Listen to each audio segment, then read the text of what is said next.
thank you so much for jumping on board with this. I know we planned to talk quite a bit earlier, but then the delays happened. Now PoE2, it's been out for 2 weeks today. What are your first impressions of it, dude? I haven't watched any of your videos except your very heartfelt address. Okay. So I'll give you the chronological feelings of how it went. So I started, and in the beginning, I was really enjoying the campaign. It was like an absolute blast. Had a good time. And then I got to Act 3 Utzo, and I was still having a good time, but I was kind of like, oh, this is a little bit annoying. And then I went through and did it on Cruel, and by the time I hit Act 3 Cruel, that Utzo level again, I fucking hated Utzo already by the time I was just getting through like the first Cruel campaign. Then I got the in-game maps, and in-game maps were feeling pretty good. I was like, okay, this is fun. And then I realized there's no loot. There's no goddamn loot in the game, and it was feeling terrible. Then they did the changes to the loot. Loot immediately felt better. And then I got far enough in the maps that I was starting to lose map sustain around 6 or 7, and that was annoying. So then I messed around with the Atlas a whole bunch, and to get it to where I could actually sustain, which made me feel like shoehorned into getting the Atlas to work. And then I started to sustain, started to feel better. Then I got to like 14, 15, 16, like the later tier maps, right? And the loot started to pour in a little bit better. And then I was getting one shot all the time, no matter I'm like, 71% armor, max of every resistance, almost completely max chaos res. I was like 67 to 68% or something. Still getting one shot with 4,000 HP and all the, with a shield, 71% armor, all this shit. And I was like, okay, well, that feels terrible. Then they addressed the chaos damage, and now I'm feeling pretty good. Well, so it's been a little bit of like a roller coaster of friction is almost what it sounds like. A lot of things that you run into, you're forced to solve them, and you move forward after finicking a lot with them. And how fast did you actually progress through? Were you in endgame day 1? Was it a day 2 sort of thing? Oh, no, I don't. Well, I did a 27-hour stream the first day, and I don't remember how long it took me to beat the campaign. I think it took me quite a while. I might have been in game it wasn't the first day because it was 27-hour stream. It might have been the first stream that we made to in game. Right. But it took me a while. And I sure as hell didn't have the ascendancies done the first day or anything like that because the trials were an absolute nightmare. So I think it was probably stream number 2 that we ended up in game. So probably like I want to say maybe 30-ish hours. So it took me a while. It took me a while to get through to a point, but I don't quite remember, to be honest with you. The whole week's kind of a blur. I've been more streaming than doing anything else right now. So 100%, and you did it on the Warrior, right? Yeah, I did it on the Warrior. That's quite impressive, dude. Really? It's not that bad. Are you a little bit of a meme, but it's not that bad. I've been hearing from everybody. I'm on the monk, so I'm basically cheating in the game right now, in the eyes of many. How does the Warrior feel? Because I've just been hearing clunky, slow. Like you said, you were still getting one shot despite stacking defenses. How did that progression feel like going through Acts 1 through 3 to Cruel and to the end game, besides the Atzoatl or the Utsal area smacking you both times?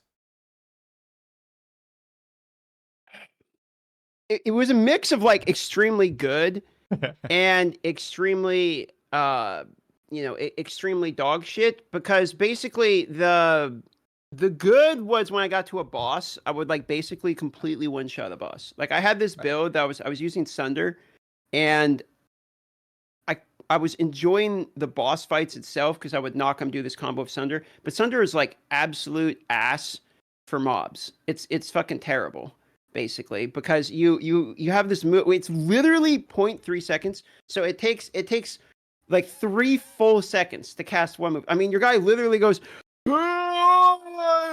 it's like 3 entire seconds of a move. And so if you're doing that for every white mob, like you're straight up taking like an hour to clear a map, especially these like maze maps that are like fucking everywhere. So it felt terrible, like leveling with Sunder. I wouldn't recommend leveling with Sunder at all. But then I get to a boss and I one-shot boss and be like, okay, it was all worth it. And then I'd have to go and like level with Sunder again. And it took me a while to like actually get Stampede to work where Stampede felt good and all that. So I don't know, man. I don't think Warrior's like a first character. I feel like Warrior would be a lot better as a second character.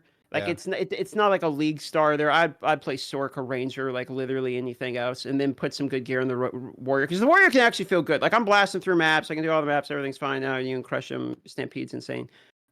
But to start with, when you have no gear at the beginning of the game, when you're learning the game, yeah, probably not warrior, to be honest. I mean, Did you luck out at all with any gear early on, or were you stuck with a shite weapon, and maybe that made it feel a little bit worse? Because personally, it's a I good got a question. really good hammer on my work. I'm literally only in Act 2, but everything is just dying with rolling slam and bone shatter. Like I'm not even using thunder yet. Everything's just dying in like 2 hits. And you just got that 50% buff on rolling slam, also. Right. It felt even better with bone shatter into rolling slam. Oh my god.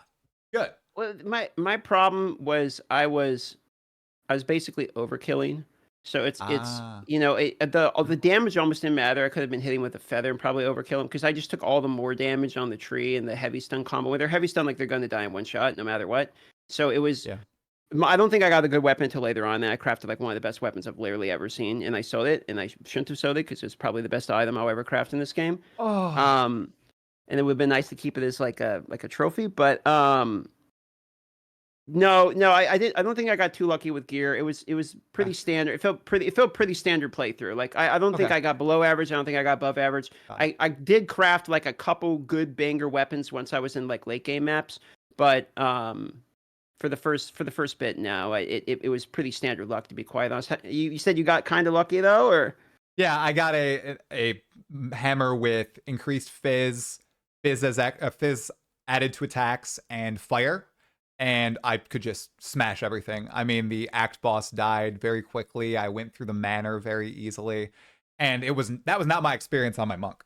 My monk was way different. That first playthrough, when I did not have good gear, when it was day one, I was experiencing all this for the first time.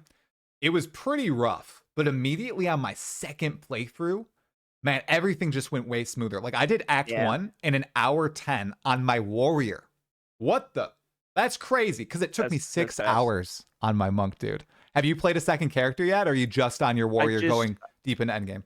I'm in maps now on my second. Okay. It took me, with a bunch of trading and AFKing, it took me 17 hours on the Sork to get through to in-game. But I think about 5 hours of that is literally like me AFK or talking in trade or something. Like I'm pretty sure I can get through the campaign in like 12 hours or so at this point to get to maps. But it was way smoother. I mean, once you have a little bit of gear, even just boots, like even just having Wanderlust or something on the boots just to get you through will massively speed up the playthrough on the second one, or knowing where the things are, knowing which guys you don't have to fight is actually a super increase as well. So the second playthrough is like drastically easier for me, for sure. Player knowledge is a big part, even of Path of Exile 2, even though you can brute force everything with player skill, I think, in Path of Exile 2, which was a pretty heated topic of debate the first 2 weeks of the game. And again, I haven't watched any of your stuff. I've been pretty blind. What is your, not necessarily like stance on the issue, but what are your thoughts on it? Do you think that the player skill thing wasn't something that was really in PoE1, so maybe some people are shocked that you can overcome things with skill if you're not getting the gear, and a lot of people weren't getting the gear that first week, and that was probably a really crappy experience? Or do you think there's a different solution or viewpoint on it? Well, no, I think there's some pretty legitimate complaints because I don't know how early you got into maps, but if you got into maps pretty early before any of these changes hit, like I don't think the game was in a perfectly balanced state or even remotely close to it. Oh no, I don't even think, I'm not even maps. I'm merely talking about those first 3 acts, because I think that's where a lot of the players immediately were like, "Oh my gosh." Okay, well, sure, I can address that. Then we can talk about maps. I mean, I didn't get my first Exile Orb to like level 46. I was like already in Cruel before I got my first Exile Orb. So if you want to talk about getting lucky, like I mean, I didn't experience that, and I literally relogged my character multiple times thinking I was bugged or something, because people are like, "I got 5 in Act 1" or whatever. It's like I literally got 0 of them, and I did all of the side content. So I had what was in my experience what I would consider a dog shit experience of I literally was not getting currency drops. I'm playing warrior pre-buff in blind into the content, and I started hardcore and then made it to executioner before I died. And oh nice. I think even so, knowing that I had what I would consider like a rougher start of it, I still think that there are some legitimacies in what people say about the difficulty of the game. I don't. The only difference is, while I agree with people, yeah, it's a difficult game. You can get gated out a bit. I saw this happen to some friends of mine. They would, get stuck in Act 1 or something. They Yeah. can't beat the Iron Wolf. I understand that, and you can kind of RNG your way out of the, like, if you RNG into bad currency drops and you literally can't get the gear, like I get, you got to Yep. go farm or something, which is just like a feels bad. You got to gamble, farm does. gold and gamble or something. And I struggle with it because, like, I kind of wanted to say, like, if you can't beat the Act 1 boss, it's a skill issue. But then at the same time, I I literally experience getting dog shit drops. So, like, I know that that can happen, and it can happen on a spectrum. So there's people that's Right. like, not only didn't get currency drops like I did, but also probably didn't get like any good gear drops, and they literally just got fucked. Like, I guarantee you that happened to some people. So I can't really counter those people's experiences with just get good, Yeah. because they're probably getting one shot by stuff by the time they get there.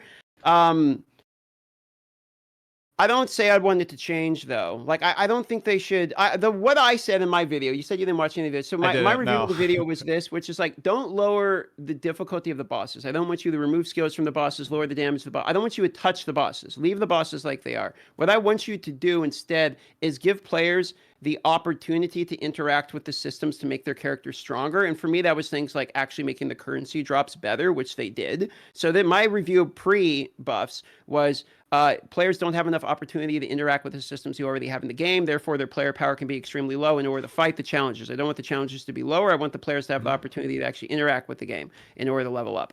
And I didn't think that they were given enough opportunity to do so. Since the Yeah. changes, and in my second playthrough, it is a night and day difference. Maybe I just got hyper unlucky the first time around. They did the changes, and then I got lucky the second time. But I mean, I'm getting exalts like crazy. I think I got like 10 just going through the campaign or something, Uh-huh. as opposed to 1 in Cruel. So, I don't think they should lower the difficulty, is where I'm going with it. I struggle with it a little bit because I don't want people to be locked out of a game I believe is very good. But I look at the game, and I saw this, someone was just talking about this in chat earlier, which is like they're literally stuck on Act 2.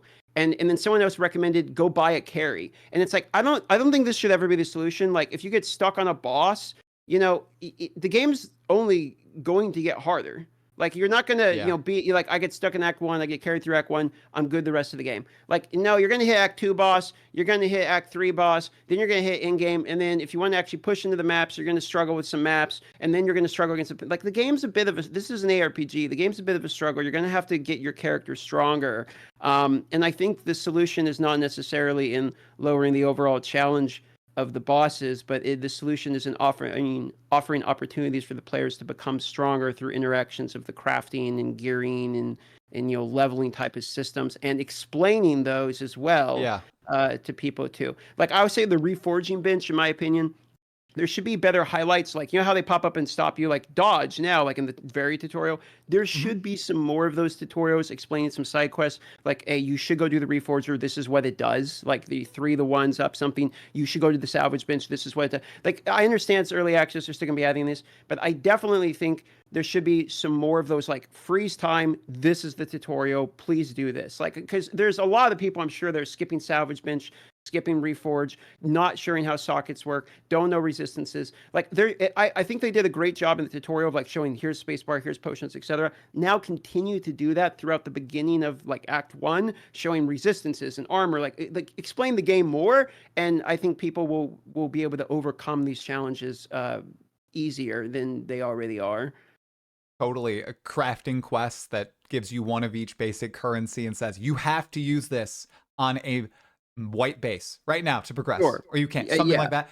Because I use my personal anecdotes all the time right now, because everybody close to me has tried this game, essentially, including my dad. My dad Oh, was, that's cool. yeah, oh, he loves it, That's but great. he got hard stuck in Act 1, and I went over to his house, checked out his character. He didn't use any of his uncut support gems. He didn't use any of his crafting currency. He's like, I feel like I might need this later, so I'm just gonna stock up on it right now. Maybe I don't use it. So I wonder if a lot of people are getting into that gaming mindset, as many do when they play other games, where they're like, oh, I'm just gonna keep all my health potions. I'll use them eventually, right? With all the tools that grinding gear games thought they were giving players that they need to use in that first act to progress, and they're just stockpiling everything. So I feel like encouraging players to engage with the systems is necessary. They have to do that because some players just won't unless they're told to. So, Yeah, I mean, your dad's kind of base stockpiling. I'm not gonna lie. Like the hoarding mentality in MMOs and shit is like, I actually really appeal to that. I do the same thing, yeah. and See, I kind of like the hoarding mentality because layers, like, you never know. Like the item could just be right around the corner of the drop site. I really wish I had that currency. So exactly, right. your dad's an SSF player in the making. There you go. There you go. And now though, he's been using our guild stash. He's been really liking it. You know, he's just free use of all this stuff. He's going in, pulling out these items. He's loving it. He's progressing now. He's got a monk. He's got a Your ranger. parents. That's cool. Your parents play, man. They must be really excited for you. You've had a really good couple months here. Yeah. They've been very, very supportive, especially with my daughter. It's been That's really great. nice. And it's a joy being able to share this with them and literally everybody close to me. Like I said, like my wife, she loves the game too. She hated Path of Exile 1. She really likes Path of Exile 2. She has a sorceress that's entering Act 3 right now. She was stuck on the quadrilla for like 2 hours. It was the funniest thing because she doesn't want help, right? She wants to do it herself. And Yeah, she it's kept getting space. Good for bonked her. and then rolled on. Oh, it was the funniest thing, dude. No, that's fucking great, dude. If you got the people that would sit there and fight the fight over and over and over again, it's like, God bless you. Like, I absolutely love it. That's what I do in Elden Ring. You know how hard I rage when I'm sitting there streaming Elden Ring and I'm like trying to kill the same boss over and over. And everyone knows, like, damn, just go run around, level up, go this side. It's like, I'm not gonna do that shit. I don't care. I feel like he is beatable now. So I'm going to sit there for 4 hours, and that took some of the bosses. It literally took me 6 hours because I'm like, way too fucking low level or whatever. But I'm just going to sit here and grind, and you can't tell me otherwise. And I know that they talked about that in one of the interviews. I don't know if it was your interview or someone's interview, where it's like they found players were doing that, where they just sit there and like smash their head against it, and they want to like have people go to the other side. But I'm still thinking, it's like, I don't want to do that, man. If I'm at the boss already, that boss is going to die. I don't care how long it takes me. Yeah, she beat him in an hour and a half. It worked, you know. She made like one small tweak once, and after 5 more tries, she was able to down him, which was awesome. I loved it. You know, big cheer and everything. It's those sort of moments that I really like in Path of Exile 2, and it's why I am of the opinion, just heading into T12 maps right now, or Waystones, about to hit T4. I have my first T14 drop, so I'm getting into the end of the end game, hopefully to fight some pinnacles soon. That's why I preferred my Act 1 through 3 experience more so than Endgame right now, which is interesting to me. And I think it's a really interesting topic to talk about because I know they pivoted and started working on the Endgame the past 5 or 6 months, and they really wanted to make it this good experience. When I entered Endgame, I felt kind of the opposite. I felt like it swapped on a dime to a game I love, Path of Exile 1. And I felt like I was playing PoE1. I'm on a monk. I'm moving fast, right? I really feel like I'm playing PoE1 right now. I'm not kidding you. So you're like the only one that feels. Am I the only one that feels this way? There's no way, brother. There's really? No way. Okay, go in, dude, because I want to hear your experience as a warrior. I mean, dude, I love the game. Don't get me wrong, but like in-game mapping, I don't know if it's it yet. Like this shit does not feel like PoE1 to me. I mean, like, maybe it's because I am playing warrior, but it's like, but I'm not zooming. I'm not. Maybe you could zoom. Maybe you could do team party shit with Magic Find, get billion drops. It don't feel that way to me. I get an Exiled Orb every now and then. I mean, I've done tier 16 maps, Foley, fucking whatever, big cocked all the way up, and it doesn't. I am not getting drops like you would expect. Like it's just like Exiled Orb here, and then it's the same basis that I would get even if I'm like doing the tier. Like I have yet to really see the difference between a tier 10 and tier 16. Like to be honest with you, like I don't really see the differences. Yeah, at least in the loot, like it kind of feels all samey. And then the movement speed is super fucking slow. I mean, I got the boots and everything. Sure, I'm not playing monks. I'm not warping around. Granted, I'm playing warrior. I'm stampeding through. And it's like, yeah, I can clear the maps. Yeah, I can do it. But there's no travel skills. The drops are pretty low. The Atlas, while I was originally pretty cool about it, bro, I do not like RNG on the Atlas. I'm trying to find these citadels, and I've played 150 hours of mapping, and I have not found one. I have not found a single citadel. Bro, and sometimes you're going in the Atlas and it just fucking stops and then the only way they don't connect, and the only way to go is you have to go all the way down for some reason in a way you haven't gone, and then loop back around. And it's like, I think the original bones of the end game is pretty cool. Like, I prefer PoE2 right now personally. Now, if PoE1 had the graphics and the visuals and the hype around the launch, and maybe I'd be saying I prefer PoE. But right now, I'm actually having like a 9 out of 10 experience in PoE2. I'm very much enjoying it. But the end game definitely has some room to improve in my personal experience. Yeah. And I really kind of don't like. I don't like the finding the rare maps thing. Or the rare mods in the maps. I don't understand why we couldn't just have a boss to kill at the end. I think Zizarin hit it 100,000% correct when he said that they're just put one of the bosses. You design these super fucking cool bosses, put them in every map, have it be the end of the map. Then the ones that have the bosses are the big, the big Dorianis or whatever. 100% agree with him. That would be a fantastic change. And I feel like the loot disparity between like tier 10 and like tier 15, 16s don't really make a lot of sense. Maybe you got to magic find it up to the tits or something. I just don't get it yet. But yeah, no, it's like, I definitely think the end game is the part of the game that has like the most to improve for sure. Oh yeah. Yep. I'm not really worried about the cruel experience because I know that's very temporary and it's going to shift quite quickly once we have Acts 4, 5, and 6. Yeah, The end game one, I think I communicated this improperly to you. I feel like the gameplay feel when I step into endgame feels more like PoE1. I feel like in Acts 1 through 3, I was more engaged in everything, and I was, thinking about my movements, and I was constantly progressing in items and the like. I've been in maps now for about a week, and I'm spamming just killing monsters, like you said, looking for the rares. I'm rarely finding bosses, even though I rush to every boss node because I love the bosses. I want more of the bosses. And in the campaign, every zone you're killing a boss. Every zone you feel like you're getting something meaningful for your build. Or at least I did with my luck, right? Maybe that's not the case for everybody.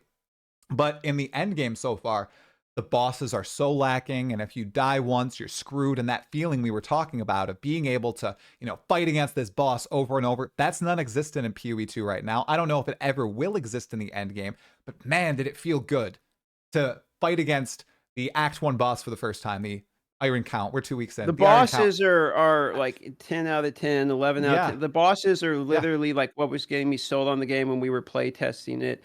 Oh yeah. And in those playtests we did, it was easily the bosses that were most exciting. And I mean, they followed up. Like, all of the bosses are good, and the pinnacle bosses are really fucking awesome. I mean, Trial Master, the Breach boss, these are good. These are well designed bosses. I think the Trial Master could probably be tweaked. He's like giga tanky, and like you basically, I mean, at least my build, like you just don't die to him. Like, I could literally face tank him. Like, he ain't gonna kill me. But like the Pinnacle Breach boss is one of the best bosses I've seen. Like, it's super good. It's hard, but feels fair. I haven't done Arbiter yet. I've heard Arbiter is like actually a meme. Like, it's just completely unfair. But really, I've yet to see. I've only seen the name. I haven't seen the boss at all either, so I have no idea. I'm blind to it. I didn't watch a video on it because I want to go in blind. But I hear I thought Neversink. I don't know if you follow Neversink on Twitter, but I thought he had probably the best take of in-game next to Zizarin that I had seen. And he kind of talks about you should. It's a long. I'm not gonna break it all down, but like he has a pretty good like multi-threaded tweet where he breaks down some of the issues with in-game, and I tend to agree with him and Zizarin, which is like the game is super fun, but like in-game definitely has some changes that needs to be made. Yeah, the triangle of feedback, that thread, I think he's talking about. Yeah, maybe. I don't remember the triangle particularly, but he had like 8 or 9 different posts in there, and I was reading these. I'm like, this guy absolutely knows what he's talking about. Yeah, he always has the most thoughtful feedback posts for Path of Exile. Like, every league, he does the same thing 2-3 days into it. He does a big Twitter thread, and it's always like, oh, you have your finger on the pulse, essentially, of all the things like I'm thinking, what I can't articulate properly. Thank you. Yeah. Thank you, Neversink. He's got a powerful voice too. So, well, that's curious, man. Okay. I cannot believe you're scaring me, dude, because I am not going to be able to play 150 hours in the next. I mean, it's RNG. Months. If you're talking about Citadels, it's RNG.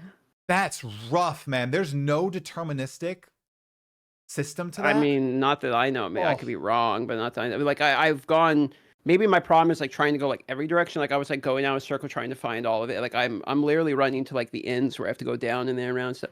And Yeah. I've seen zero citadels. I actually wrote a new character because I didn't realize the atlases were tied together. So I'm like, okay, I'm just gonna roll a new character, get the in game, got the in game, go to open up the map again. It's like it's the same fucking atlas. So there's no.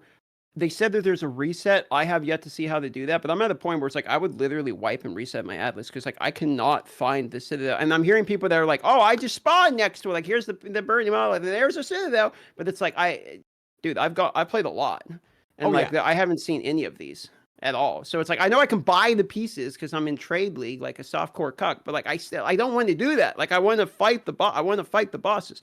So there is a certain amount of like rare, like there should be a pity timer. Like I've done so many maps. Give me a citadel, like please, for love of God, let me like play the game. Yeah, the progression system that they ended up with in Path of Exile 1 for Pinnacles, I thought was pretty good. It's deterministic with some aura of randomness still involved in it with all the extra pinnacles. But the core pinnacles were, okay, you do X amount of maps. I think, oh gosh, I can't even remember. Is it 32 maps, 28 maps? I don't even remember at this point. But you do that number of maps, you're fighting the Searing Exarch. You're fighting the Eater Completely of agree. Worlds or whatever, right? Yep. I hope they bring that to PoE2 because that is going to be Completely rough. agree. Yeah. Bring it, guys. The breach is fair because it's like, okay, just collect 300 splinters and you just targeted the breaches, whatever. But like I still thought the same thing when I was going through. It's like I hit the end of the maps and it's like, okay, clear 15s, did the 50, whatever, it's done. Then I was expecting like, oh, you've awakened the Maven, or what, you know what I mean? Like it's going to be, here it is.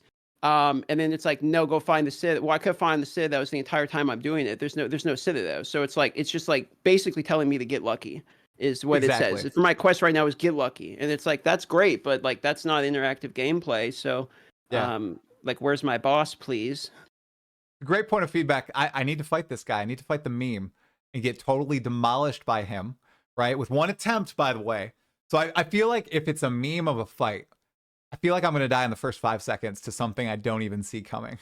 Yeah, apparently there's extremely unfair one-shots that like you literally, Never Sync's feedback is that you literally have to Google it or you will be one-shot. Like there's a minimum of 2 different mechanics that you must know how they work and they are unintuitive and you will get one-shot. Like they are guaranteed 100% one-shot and you have to know the mechanics like beforehand. So I'm still going to go into it blind, but it's going to be an expensive blind run. Because I want to feel the feeling that other people feel when they do it to know what I'm talking about. But like it's probably going to be a good meme. Yeah, awesome. Yeah, very excited to fight that. Now, given there's the one-shot mechanic for at least this guy, there's a few others throughout the game. I haven't experienced too many now that I've actually invested into defenses on my character. But do you think this game, for people of medium skill level, let's say, would ever be hardcore viable? Ever in the future, sure. Right now, no. Right now, there's too many issues, and there's again too much RNG. Like, okay, so first of all, ascendancies are tied behind like some bullshit. And I'm not talking about Trials of Ascension. I'm talking about ultimatum. So ultimatum ranges from like, you know that meme of the guy who's like dancing, he's like happy while playing the game. Then you have the sweaty fucking guy. Okay, it's literally that. It's literally that in the game. So it's just 2 RNG for Trials. You go in there and like it's like, oh, you have turrets that just like poop out little bits of fire and do like 0 fucking damage, and who cares? Okay, or Ring of Doom that will literally one-shot your character, and you can have to stand in the middle. Like, I mean, it's just like the disparity is ridiculous. Like it's absolutely ridiculous. Some of them are literally you have like 40% less defenses, or the mobs just have like additional modifiers, which would have been a bigger issue before they nerfed some of the modifiers. But you get my point. The RNG is crazy. That's not even the biggest RNG. You can then RNG in the end, which is what happened to my hardcore, into the tornado bird that spirals into a tornado, and God forbid you pick the monsters have increased speed, you can't run from it. It's faster than you. So he goes into a tornado, and if he has speed, you're just dead. You're just dead. He would just chase you down and it's fucking over. So I don't know how I feel about the ultimatum RNG. I mean, I think the ultimatum's super cool in a concept. But like there's in order to answer your question about hardcore viable, the game ain't balanced around hardcore. I'm gonna tell you that right now, son. I made it to level 48 as hardcore. I'm not doing it again. Oof. Like that's 28 hours out the window. So Yeah. I'm good. Tornado Bird's a meme, and I don't want to get spin to win on again. Like I'm good. Yeah. I think I'm shocked that Ultimatum has not been touched because a lot of those RNG based deaths and failures in the Trial of Chaos is just because a lot of those mods are overtuned. I think they're almost directly ported from Path of Exile 1.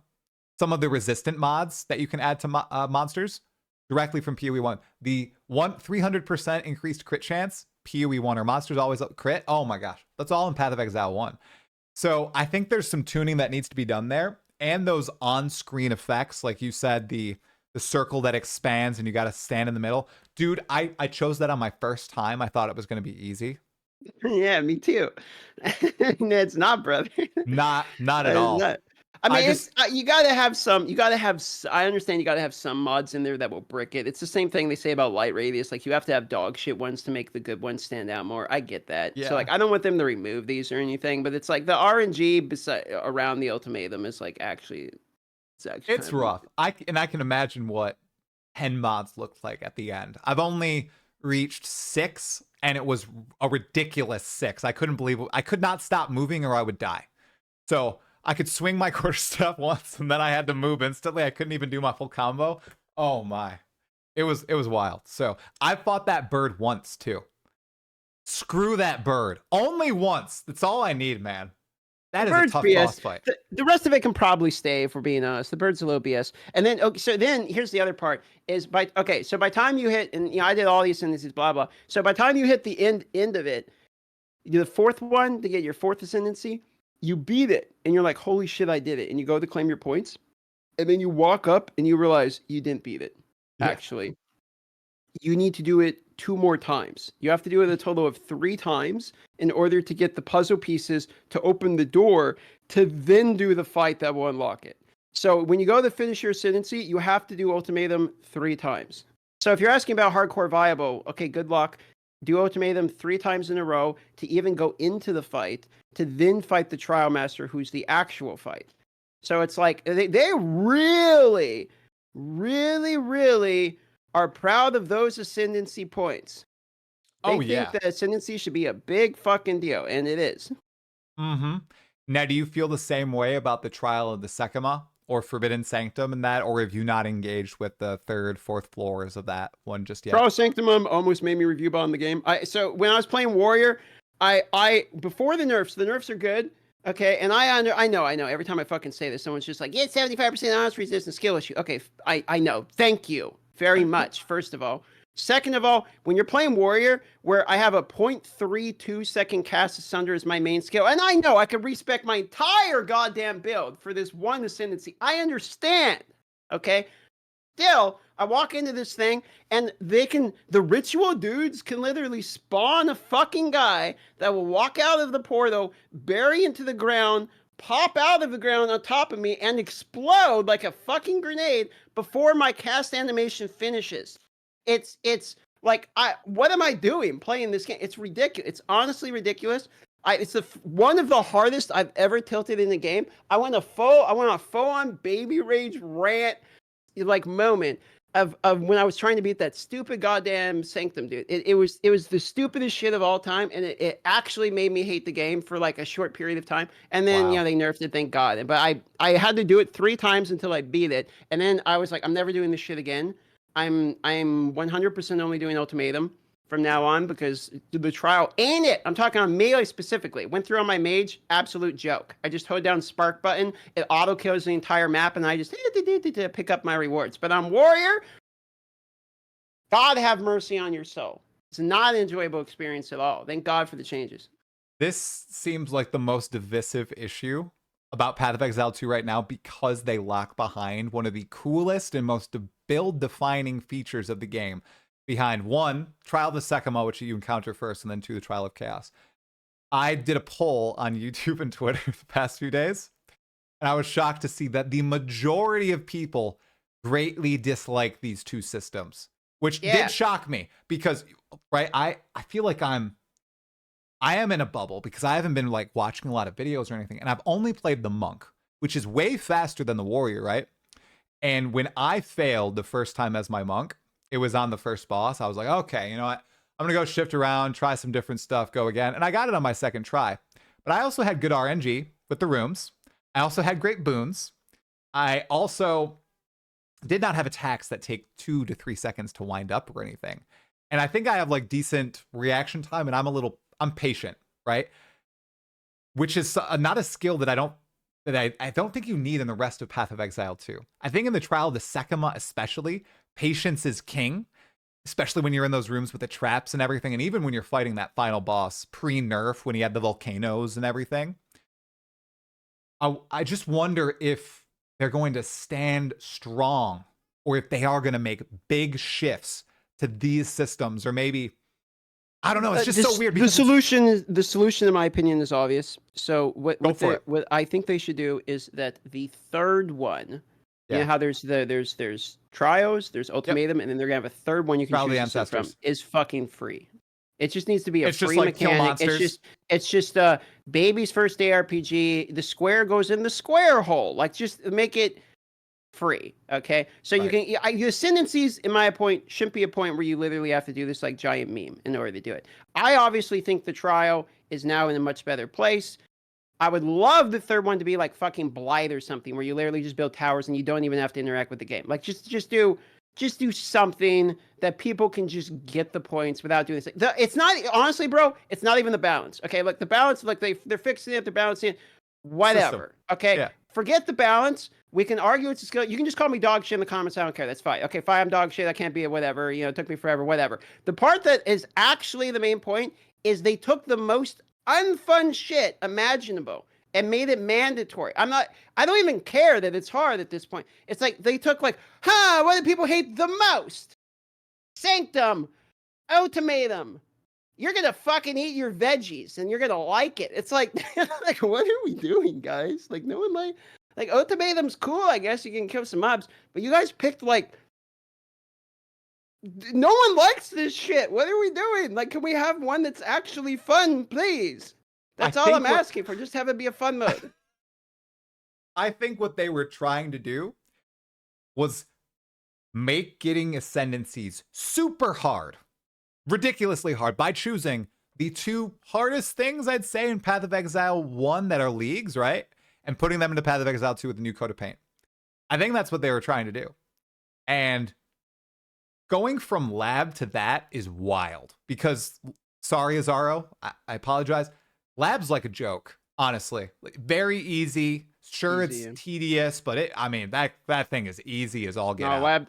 I actually miss Lab now. Like, I'm playing it actually it makes me miss Azaro. And not only that, but Azaro is so like thematically fucking awesome. Like, he has the best voice lines in the entire game, in my opinion. The lab is like, okay, it's a literal maze, but you know what else is a maze? The entire goddamn game. So like, I don't even care anymore that that the labyrinth was a maze. That's Act 3. We're running that shit anyway, and it's not like we don't have to deal with traps. They're in the sanctum, so it's like Lab was just a better version of what we have. At least Lab was like, had a cool theme around it. I don't know. Maybe I'm just a Sanctum hater. I'm sure there's people who love Sanctum and then probably love it. Ultimatum, I think, is legitimately cool. It's just I don't like the RNG around it. Like, Ultimatum could very easily fix. And I'm hoping the third one is something else. But the ascendancy thing was, in my opinion, a pretty like major annoying issue, which they're obviously like been going back, and the last patch was massive at addressing this issue, so it's significantly easier than it was. But yeah, I think for the first week here, it was pissing some people off, no doubt. Oh yeah. I've ran into a few people that, you know, they ran it and they said, "Hey Kitty, what's going on?" My cat's not in here, unfortunately, or else I'd tell her to say hi. Some people, you know, ran it and they quit, and I hope they give it a second chance after the changes, and maybe there will be some further stuff. I'm really curious to see, after everything is sat for about a month and GGG is back in, if they'll take the Path of Exile 1 approach that they did a long time ago and write out manifestos and ideas like, you know, okay, we hear all this feedback. Here are our thoughts on it. Let's discuss. Last Epoch in 11th Hour Games is doing something really interesting, and I think, you know, your favorite OSRS does this too, where they have the community vote on certain things. And I don't think Grinding Your Games will ever go that far, but now is the time for people to give feedback, and I really wonder if they're going to go into that hyper communicative state that Path of Exile 1 was in for such a long time. When I started playing, they were like that, where they would write out really long forum posts and they would literally go into the comments and like type back to you like, okay, here's what we're thinking, right? In response to people's critiques and feedback and everything.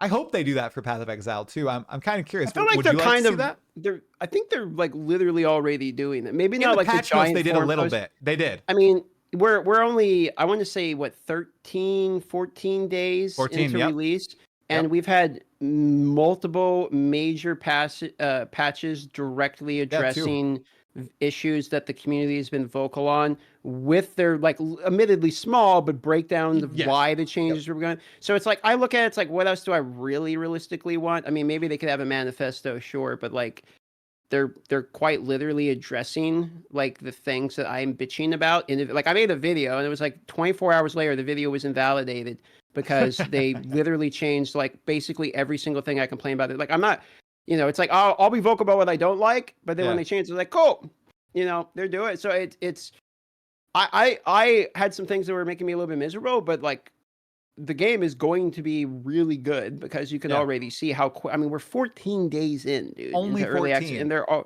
and they've already addressed like most of the major complaints, and there are still going to hopefully address some of the other like in-game related ones. It's all going to be iteration. It's early access. They're going to be building on this for the next decade plus or something, and the next 6 months, 12 months are going to. Yeah, it's going to be a long time. I think this game is going to have staying power. You see that with the. It's a microcosm, right? Because we're obviously talking about 2 weeks, but even the Steam player numbers right now are insane. Like, I pay attention to greater gaming industry like news and trends and listen to videos about that. And watching the player numbers of both this game, Path of Exile 2, and Marvel Rivals, which I think launched on the same day as Path of Exile 2, these two brand new games have just been killing it in terms of player attention. It's awesome. So even though there are lots of valid complaints and people that might be mad about the game, it does have that staying power already, and it's early access. It's really cool to see.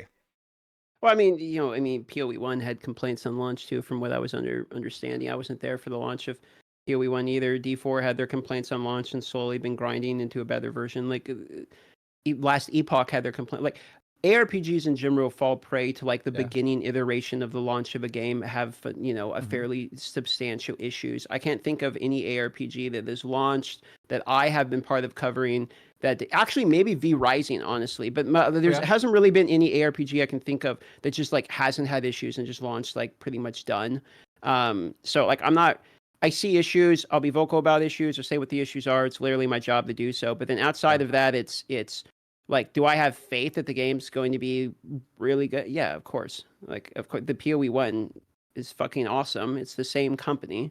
Like, they're going to make a good PoE2. There's some issues, admittedly, but I mean, I'm enjoying the game a lot.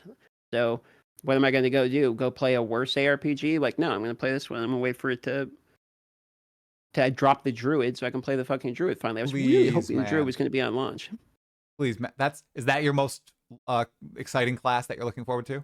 It was, but now I'm thinking Templar, because like Energy Shield is completely disgusting in this game. So I'm thinking Shield Armor plus Energy Shield is going to be like very disgusting. So I'm actually thinking Templar, to be honest. Plus and the flail looks flail, cool. Right? Yeah. Oh, that's going to be interesting. I enjoy how different all the weapons feel, at least so far. I've played Warrior, I've played Monk, and I've played Mercenary. The weapons, so distinct. Like, they nailed that part, where everything does feel very dissimilar from each other. And it's not like PoE1, where your weapon is a stat stick. Like, if you're using a sword, an axe, and a mace, they all feel the same, right? Or a staff or a wand, they feel very similar. So I really like how they nailed that. I'm looking forward to see what they're doing with flails. So you're mostly looking forward to Templar as well, or? Oh God, no, dude, Druid all the way. Druid. That has been since I played Diablo 2 when I was a kid. I always gravitated toward the Druid and transformations, even playing D&D and the like. So I am very excited for the Druid and the Werebear, because that still my favorite Path of Exile 2 trailer moment of all time is when they first reveal the Werebear and it rears up on its hind legs on the bridge and then like slams across it in Act 2 and the entire thing shakes and all the skeletons shatter and fly across. Oh, I need that. I need it. So you said from when you were a kid, how'd you get into gaming? What was your Oh, story of come like on. your first? What was your first? What Me? was your experience? Yeah, how'd you get in? It was my dad. My dad showed me gaming. Okay. I started learning to read Baldur's Gate 1. No shit. Not books. I was reading books too. But going through the dialogue on like Baldur's Gate 1 and 2, and then I was playing like Diablo 2 when I was like 4 or 5, I remember. Neverwinter Nights. I'm not sure if you're familiar Yeah. with that Yeah. one, but that was our favorite for years. My dad ran a persistent world with a bunch of other people who he played D&D with when he was in high school. And they ran this place called Dragon Mountain, and they were dungeon masters on it, and you could create your own world in a tile set. And then while people were actually playing the game, you could then come in as a mod or a DM inside of the game and create quests live, just like you do in Dungeons and Dragons in this game. I still think that's one of the greatest games of all time. I am so sad that no one has really iterated on it, but I know why. It's because they put so much power into the hands of the players. The devs weren't necessarily needed because they gave them this tool set. And there are still like mini MMOs being played today in Neverwinter Nights Enhanced Edition. It's super cool. Yeah, they had the version. They had a game called Neverwinter, which sort of relaunched on the Xbox. Also, yeah. Yep. Check Yeah, that out back in the day. Neverwinter is I think that's the current one that they're really paying attention to. They had Dungeons and Dragons Online, which I was really big into. You can tell I really like D&D. So that's I my played dad D&D liked it. He also. liked those games. I played pen and paper for a long time. I was a Yep. DM up until I had kids. And then that sadly faded away. So, Well, it's hard to a sit lot down of for things 4 do when hours. you get busy. I'm sure. How many Yeah, kids you got? I have 2 kids. So today is one of their 4-month birthdays. I don't know what we Oh celebrate shit! this, as we count up to the first year. So yeah, doing really well. Doing really well. Can't wait to show them games. I don't know if I'm going to do it as early as my dad did, though. Well, we had a very similar experience. My dad's how I got into gaming. Also, I saw my How dad early did you play start video. playing? So I'd say my earliest memory, I must have been 5, and 4 or 5, like pretty young. And my dad was playing a game called Descent by Interplay. He played Descent, he played Myst, and he played Super Metroid. Those were like pretty much the first games I ever saw. And then the first game I ever got my hands on was Street Fighter. Because when my mom left the house, he took Street Fighter and put it in the Super Nintendo and was like, "All right, Casey, you're a big boy today. You get to play Street Fighter." And I picked up a controller, and then my dad like absolutely kicked my ass for like the 45 minutes while where my mom was gone. And Brutal. yeah, it was pretty brutal. Yeah. But that was, feeling good to be involved. And Oh so that yeah. was kind of like my first experience in gaming as well. So I share that lineage with you of like the dad playing video games. And I don't know really what happened, but at some point my dad just kind of stopped playing video games. Oh yeah. Um, yeah, but my brother was playing. He played games like Sims and Age of Empires and stuff. And then we would go back and forth like 20 minutes on the clock on the oven, doing that thing. Exactly. Yeah. 100%. Same exact thing. Age of Empires. Did you ever play Age of Mythology or no? Yeah, I played like pretty much all the ages. Yeah, my Oh, brother you was super have? into those. I would just do hand-me-down games. So like whatever my brother was playing, I'd pretty much give a shot. That's actually how I found RuneScape back in the day. He played it with a friend, and then they didn't like it, so then I just kept playing. Age of Mythology just had a retold version released, dude. If you're looking for some nostalgia with your I got brother, it's really good. It's I it's got it. excellent. I got I absorbed into it for a little bit before Path of Exile 2 came out. I got all of my high school friends and like middle school friends who also used to play with me to buy it, and we had a 12-person free for all online. Oh, dude, it was really fun. We had a great time. Age of So, Empires 4 is pretty good too if you like the Age of Empires series. I got about 100 hours in Age of Empires 4. see, I've never tried it. I've had people tell me that it's good. I played Good, yeah. AoE 3 quite a bit. Never bought 4 though. So maybe I need to give it a go just to try it You out. you missed the best one. Age of Empires 2 was the best one. I played a tiny bit of AoE 2 and then Okay, I went right into Age of Mythology. I do know AoE 2 is fair enough. the best one, and there's lots of tournaments around it, and people are still finding new strategies today, Oh and it yeah, has the lots of support. T9000 still doing tournaments to this day and making content on it. Yeah. See, that's really really cool. Those games have some staying power, and I know RTS has been like a meme or people aren't developing it, but man, it feels good to go back and play those style of games Yeah, after like playing Command and something like Conquer. PoE and stuff. Yeah, Yeah, so no, very for very sure, fun. man. All right, I would be remiss, dude, if I didn't Okay. ask you a little bit about PoE2 and Diablo 4. Now, I don't want to. Okay. This isn't D4 bash thread, guys. None of that. Okay. Go for it, bro. Uh, People are gonna ask anyway. Shoot your shot. nah. Similarities. I'm curious. Obviously, you blew up with D4 last year. Do you Sure. see any similarities between D4's launch and PoE2's early access launch that are immediately apparent or might not be so apparent to people who are just at a glance paying attention to these, watching your videos and the like?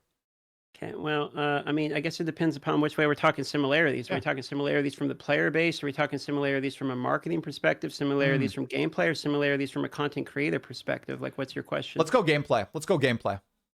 Well, I would say there's more similarities between PoE2 than there is from PoE1 and D4. I mean, notably, Yeah. we have things like dodge roll, right? Definitely slower pacing. Bosses are more prevalent. I don't know if I necessarily see too many similarities beyond that, other than ease of use of understanding of the game. Something D4 does really well, and in my opinion, should actually get credit for, is taking players that do not play ARPGs, and I don't mean that in a derogatory way. I mean, they literally just don't play the genre, and being able to teach those people what an ARPG is about and be able to make them comfortable with the game. D4 does this very well, and then they had to do it very well because of the demographic in which they were targeting, which was every fucking person on the planet, essentially. The marketing was everywhere. You had Megan Fox out there talking about Shroud dying. You had KFC throwing D4 in your face. They're still running ads to this day. I literally had it. I didn't even know they were doing this, but I was getting texts from people like, I just saw you in the UFC ad, because apparently they were putting our faces on a Diablo ad for the UFC and WWE and shit. So that's kind of cool, but at the same time, I mean, they're still advertising this game. So they're grabbing everyone they can. They threw a very wide net. So they had to teach people the game. And I actually think that this is something that, while it's easier to say D4 bad and all that shit, it's something D4 does very well, and honestly other games should learn from, which is the ability to have a game that anyone can play and be able to actually play, not play and then suffer. So that is actually I think something they did very well. And I think Path of Exile 2 has made strides towards this mark in a way Path of Exile 1 most obviously did not. In fact, infamously did not.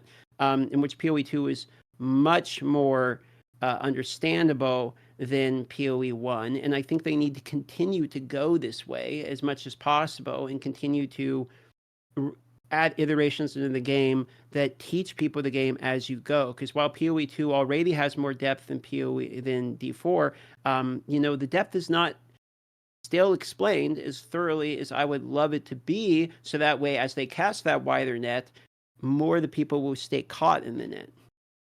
Yeah, I think that a lot of that is sensible, especially with D4 and accessibility. I think they do a really good job with that. I think they've won awards for it.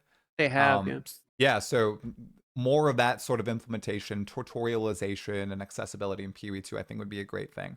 Now, looking at another ARPG that I know you've also played, Last Epoch. Any learnings specific from Last Epoch that you think PoE2 could implement? Yeah, I feel like there's an obvious one. Yeah, there is. I mean, to be honest, it hurts my heart a little bit anytime I have to say negative about Last Epoch. I don't know why. I mean, I've been sponsored by all these games, and I've done interviews with literally all of the devs for all the ARPGs. But for some reason, Last Epoch's got like a special place in my heart. Like, I want them to do good. I think they are and will. Yeah. Yeah, I don't know if they are doing. I think they did great. I don't know if they're continuing to do great. Like, I think Last Epoch has some fundamental learnings we can learn from it, which is your in-game has to not be repetitive and boring and basically be an infinitely moving goalpost. I think if, for instance, PoE2 had tier 1 through infinite sign maps, and what happened is you just slowly move up the maps and that's how the progression scales, then I think the game would be significantly worse. And I think that is one of the, I don't know if I'd say mistakes, but that's one of the systems Last Epoch has in that didn't grab me fundamentally, which is I got to the end game and I just didn't feel like I had any progression that actually made me give a shit. So I don't really like the corruption system personally. So you could argue D4 does the same thing with the Rift system. I actually don't like the Rift system either. So these infinitely moving goalposts of like I'm just at X whatever tier without like something at the end like a pinnacle boss, for instance. And you could argue the pinnacle bosses get moved back, etc. But it's still like a giga boss as opposed to just corruption on a map or something. I actually think the way that uh, uh, Last Epoch failed, in my opinion, was the monolith system is just incredibly boring. I know there's people that really like it, but I maybe it's well designed. You could even argue it's well designed, and maybe I'd even give up on my take on that. But like, I just think it's incredibly boring in the end game, at least in my personal opinion. And that's where I hope gets changed because I really do want that game to do well. Definitely. I think, one thing that Path of Exile 2 maybe could learn from Last Epoch as well in a positive direction would be like the crafting. I think that's something once it clicked in my head. I mean, D4 implemented a version of the crafting too. I feel like it's just so good, and the developers there, they really put a lot of thought and time into it, and it turned out so well once you just understand the basics. Oh, I hope something like that comes to PoE2 with a GGG spin on it would be really, really cool. The And crafting was well received by a lot of people, and yeah. they had iterations on the Oh yeah. crafting in other games too. And I mean, even GGG themselves called out Last Epoch for some inspiration. So, yeah, sure. Yeah, looking to the future with them, I feel like I know people are saying they've fallen off a little bit. They haven't had an update in like 4 or 5 months, which is an eternity when it comes to like ARPGs.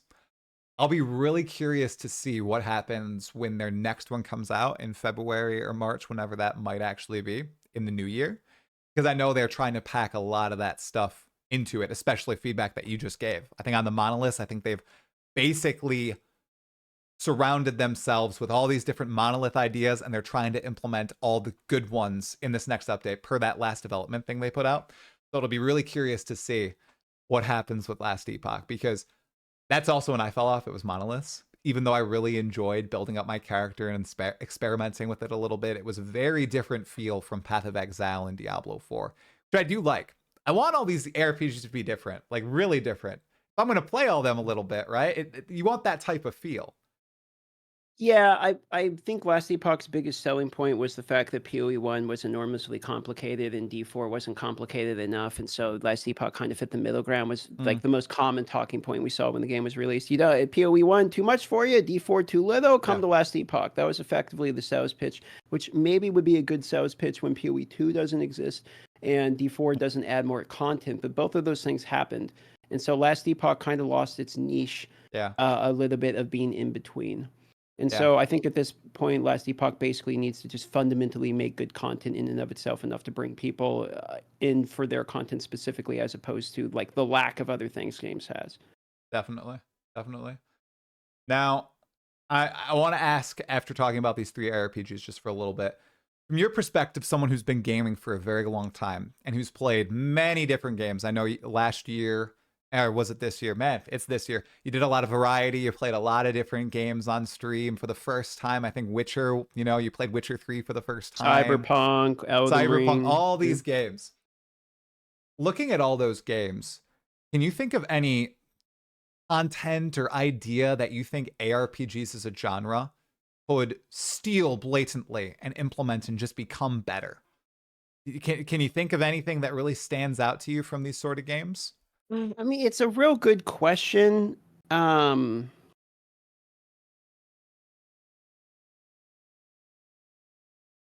struggle a little bit with it because when I look at it, like I'm thinking of things like, I like drop in, drop out, good co-op on, like the ball. Like I'm thinking like Elden Ring bossing implementation systems. I like when I was, playing Cyberpunk, like actual side quests that change the impact of lore and stuff. Like I'm thinking of like these different types of systems that are actually pretty cool. Like that. But then I don't really think those variety of games that I'm playing for anything that an ARPG has to offer, which is like continual character progression and interaction of the systems going into late game. So I don't know if I necessarily want any of these things to be brought to an ARPG. I could name something just for the sake of the answer, but like when I come to my head and I think about it, it's like no, like I don't actually really think there is too much. Like I think the ARPGs can steal from each other. I don't know if I necessarily want concepts getting stolen from other games to go into it. I think that's kind of how we got into the dodge roll thing in ARPGs. Like people were basically taking the concept of dodge rolls, where we get no rest for the wicked, in which they kind of take a bunch of other concepts from another game and add it to an ARPG. I mean, fair enough. I almost would beg to differ to do the opposite. Like look more within the O genre and go back to what ARPGs had and focus more on what ARPGs originally are, as opposed to going out and grabbing concepts that sell well in all these other big name games. Yeah. I probably actually, hopefully, they do the opposite and stay in the niche. It's very often I see games get ruined when they decide to do something else that another game is doing. Like, I'll give you an example. Star Wars Yeah. Galaxies, one of the best games I've ever played in my life. Okay, probably my favorite MMO, even more so than RuneScape, which I know is weird to say, but the only reason I still talk about RuneScape is RuneScape still exists. Star Wars Galaxies only has Star Wars Galaxies Restoration or Star Wars Galaxies Emulator. And I'm not going to play in a server with 5 other people. They're all my age, and we just all pretend to be a stormtrooper. So what happened with that game was World of Warcraft came out and started spanking basically everyone in the genre, and all of these MMOs immediately got ruined because people started changing their MMOs to be more WoW-like. Well, if I wanted to play WoW, I'd just go play fucking WoW, because WoW literally does the better version of WoW anyway. I don't want Star Wars to be WoW. I want Star Wars to be Star Wars, and I want WoW to be WoW, and I'll play both of them. But instead, what they did is they said, we're losing market share, and they go out and start copying what other games are doing. Well, when you make a copy of something, it's always a worse iteration of it, and that's basically what happened with a lot of games. And I don't think that just happened with MMOs either. So I would probably say, to thy own self be true. And I know you can take inspirations from other games, but sometimes I kind of hope games don't, to be honest. Yeah, just look to what made them successful in the past and continue to innovate. I think GGG has done that for a long time with Path of Exile. They just keep going deeper and deeper and deeper. Like with the Atlas in PoE1, I think they saw, okay, people really like this.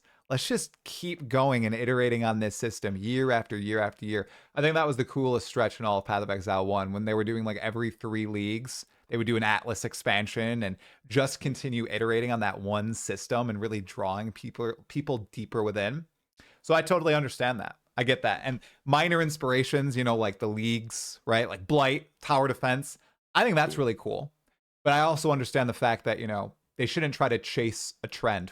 Somebody came up, was it freaking Asman, had a video where he was talking about, if you're a trend chasing gaming company and it takes you 5 years to make a game, you're just going to miss out on the trend entirely.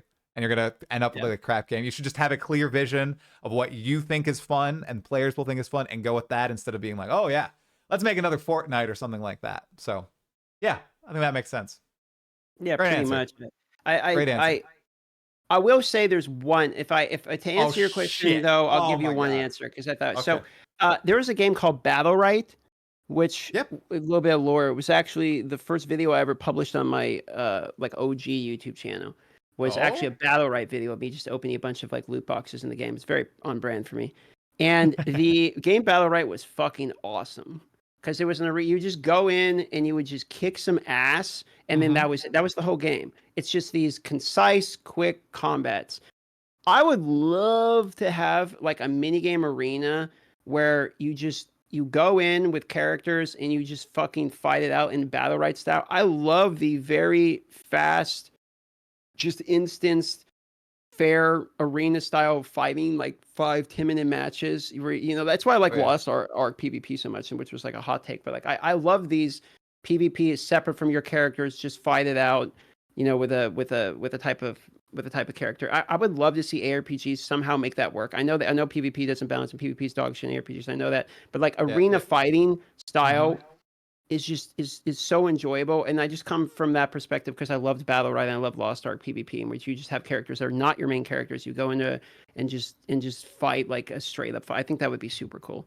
You're speaking with some people. People like Battle Right, think it's based. So that does sound like an interesting Battle Right was idea. a great game. It was a game based upon a game called I think Bloodline Champions. Okay. Back in the day, it was their sequel, and it's very well done. Yeah.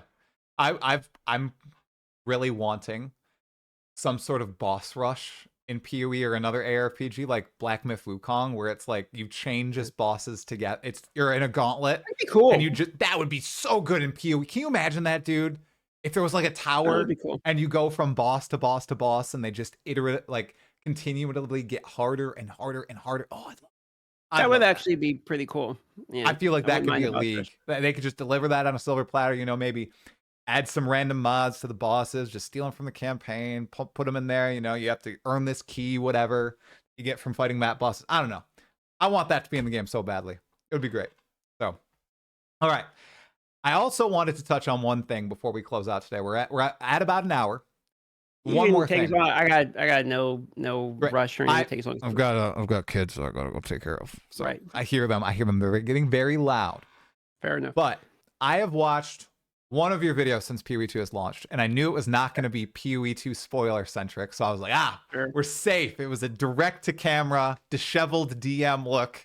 You know, disheveled. Okay, I mean, that's just my unshowered. That dude's been playing Path of Exile too. Okay, that's what I thought. Yeah, all right. Fair enough. I was like, all right, wholesome video time. I think it's safe. I'm gonna click. I'm gonna listen to it. And man, it was such a nice, heartfelt address, and just it's crazy to see the success. I saw a tweet. You hit 30,000 subs on Twitch today. Oh, I thought you were going the message to all PoE2 players video, but you're talking about not that one. The one from yesterday or the day before. Oh, okay, yeah. No, man, like your success during PoE2. How freaking awesome is that to see after like. I know you referenced your Quinn interview, and it's like, you know, I'm going to peak in D4, and you shouldn't have that mindset. Sure, and then, bam, PoE2 comes around. Oh, my. It's been amazing. Congrats. Yeah. Oh, I mean, I appreciate it. You know, I don't, definitely didn't expect it, but, you know, I've seen that for whatever reason, the audience I have is a statistical anomaly in the amount of support I've ever seen. So I got 1,400 viewers right now. I'm, you know, not the smallest streamer ever. I'm definitely not the biggest streamer ever. We're like somewhere in the middle to lower middle. And, you know, the numbers don't really make sense for the size I am. But you know, obviously GGG with the alley oop because of the, you know, the gifted sub promo that's going on. But yeah, we've had my audience is kind of like wildly supportive. Yeah. So I don't really know what to say about that other than like it's you know, I'm very appreciative of it, and it's helped a lot. Obviously, I mean, it's a much better situation than I've been in, even just. You know, I mean, right before D4, I was in like a very drastically different situation. So, you know, I have obviously felt the change, you know, in amount that's. Look, man, I've been able to help not just myself but like family members multiple times. That's so amazing, dude. So it's to the point where it's like I'm being able to like impact people I care about's lives, which is kind of a whole nother feeling than just like I'm good. You know, it's like being able to like try to make sure other people are good is actually been really important to me. So well, I think that's why a lot of people really enjoy listening to your content, watching it. You know, I've missed my daily dose of DM. Like just hearing your takes. Ooh, not your tapes, DM. Sorry, we're not gonna get into that today. Well, we're not talking about Riker and DM today, okay? We're not doing that today, guys. That's not this pod. They're usually just so level-headed and calming, and that is something that I really, really appreciate in my life, which is very hectic, and there's a lot of strife and drama going on at work and everything, and all this, and then I can just chill, listen. You know, I liked your infotainment stuff too. Very funny. So I'm glad that you're not doing the Pinnacle yet. You haven't found it, because that means I can turn on my DM videos again, start listening again, and when you find the Citadel, then I can peace out. Then we're like, okay, all right, we're not watching anymore. But congratulations. And that's just so awesome, man. I'm so happy for you. Well, I appreciate the compliment. You know, I'm happy to see, because we had the chance to meet here, and not to be like too sappy, but I'm happy to see that things have been going, you know, the way you were hoping that they were going to go. It's been very good for you, and you know, the growth is there. I'm glad to see it. You know, I want to like say this because like I don't want it to sound wrong, but like, you know, you get the hate sometimes for being like too positive. You know what I mean? Oh, I know. I know. For the you know, for the people that watch, it's like the dude's literally just that fucking guy. Like you meet him, he's still that fucking guy. Like it's not I don't know. So you're the same dude on and off camera from the times I've met you. So you know, I'm happy for you as well. You know, to see that it's going good and that you're mostly enjoying all Mostly of enjoying. all of Yep. the months. So Yeah, 100%. It's been great. So yeah, I really appreciate it. I got to learn to, I got to get thicker armor. You know, I just got to stack that up. It's okay.